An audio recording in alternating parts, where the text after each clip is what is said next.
Salut à tous!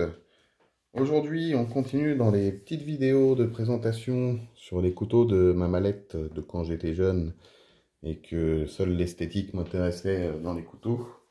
Avec une deuxième petite pièce, c'est le Herberts 230-911.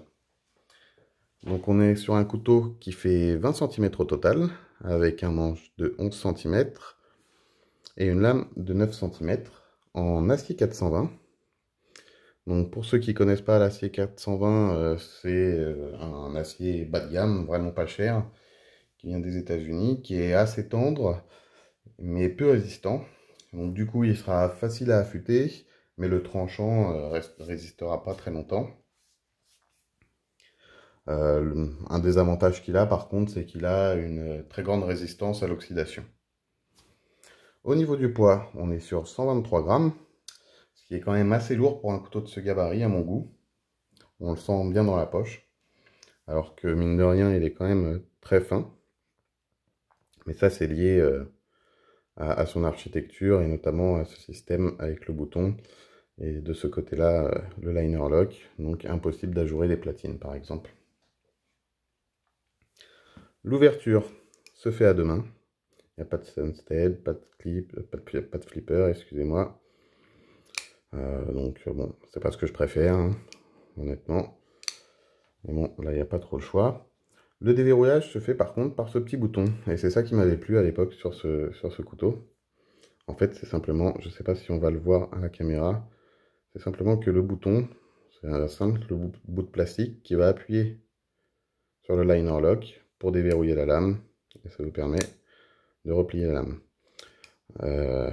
Le truc chiant par contre avec ce système-là, c'est que si vous le faites assez vite, vous pouvez vous retrouver à rester bloqué. C'est-à-dire que le bouton reste appuyé, et si vous ne le relâchez pas assez tôt, bah, la lame vient se bloquer dessus. Donc c'est un peu chiant parce que quand on veut faire vite, une fois sur deux, on se retrouve bloqué, donc obligé de réouvrir un peu pour libérer le bouton, pour pouvoir le refermer. On a un clip qui est pour le coup plutôt pas mal. Il est assez imposant, il est efficace, et puis il permet un port très discret, mine de rien. Les stries sur le dos de la lame sont assez pratiques. Ils sont bien placés, ils accrochent bien.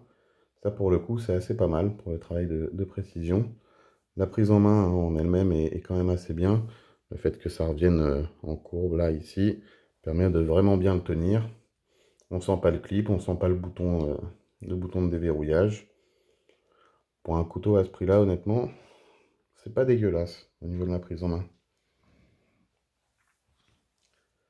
On a une lame d'ailleurs qui est centrée. Je sais pas si on arrive à bien voir. Et il n'y a aucun jeu. Ça bouge pas, hein, que ce soit en latéral, de haut en bas. Ça, c'est plutôt pas mal.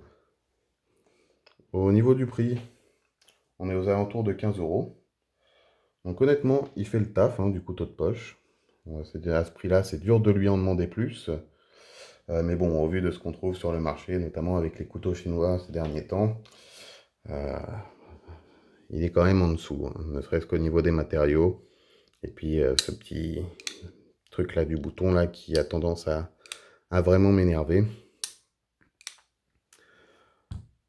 Voilà pour ce petit couteau. Donc pas grand chose de plus à dire. Je vais vous laisser là-dessus. Ceux qui ne sont pas abonnés, n'hésitez pas à le faire dès maintenant. Surtout qu'il y a une grosse vidéo qui va arriver bientôt avec le couteau de chez Opus, qui est vraiment dans une autre catégorie, hein. C'est même une autre galaxie par rapport à cela. N'hésitez pas à mettre un petit pouce bleu, un commentaire, et puis on se revoit très vite. Ciao!